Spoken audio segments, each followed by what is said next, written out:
What's good, y'all? So we back at it once again, man. This was the first Monday Night Raw coming off the heels of the Backlash pay-per-view this past weekend. Tonight, really the majority of this show was about the King of the Ring, obviously. When one pay-per-view ends, another one begins. So now tonight obviously also starts the build towards the premium live event for the King and Queen of the Ring tournament. And yeah, pretty much all the matches tonight, with the exception of Bronson Reed versus Chad Gable, which didn't even last long because Sami Zayn got involved, and he's gonna defend his Intercontinental title against both those guys at the pay per view. But yeah, majority of these matches were the King of the Ring, and honestly, all the matches were pretty good. I know Io won her match against Natalia; it was pretty good. Ricochet and Dragunov had a really good one. Dragunov won that one, and Zoe Stark defeated Ivy Nile. That was probably the weakest one out of all of them. Dakota Kai and Lava Valkyria was solid. Lava Valkyria won that one.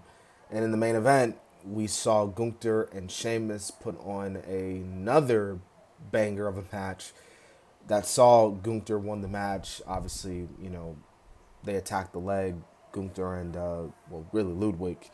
And Gunther was able to take advantage, put him in the Boston Crab, and win the match. And, Gunther and Sheamus, if it hasn't already been established, they're at that point where it's like they can just not have a bad match. Gunther and Sheamus, since they their first clash at the Clash, they have just not had a bad match at all.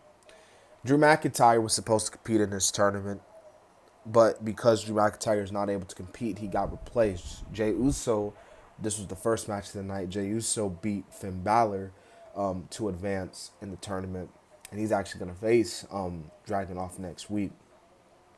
Really, really, really interesting one there. And Becky, she cut a promo, in ring, with Michael Cole. Liv Morgan came out, and so now Liv wants a shot. Becky's giving it to her at the pay per view, and then so you have that there. But yeah, this was overall, a pretty good episode of Monday Night Raw. Yeah, so far the King of the Ring matches have been pretty good, so we'll see what they do on SmackDown. They're also going to be doing them on live events too, so that's somewhat interesting. But yeah, Raw, SmackDown, live events. So we'll see what happens here as the tournament continues to pick up steam. But yeah.